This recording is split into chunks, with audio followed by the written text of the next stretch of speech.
আমি দেবাশিস আপনাদের সবাইকে স্বাগত জানাচ্ছি সনাতন হিন্দু ধর্মের অতি প্রাচীন নগরী বারাণসী বা কাশী বা বাঙালিদের অতি সাধের বেনারস থেকে।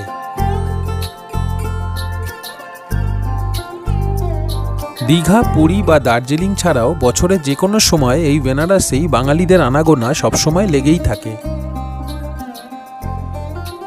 শিক্ষা ও সংস্কৃতির মহাপীঠ এই বেনারস শহর যেমন মানুষকে বাঁচতে শেখায়, তেমনি এই শহরের মণিকর্ণিকা ঘাট মানুষের চোখে আঙুল দিয়ে দেখিয়ে দেয় তার জীবনে চরম সত্য মৃত্যুকে। এই শহরেই রয়েছে দ্বাদশ জ্যোতির্লিঙ্গের মধ্যে অন্যতম কাশী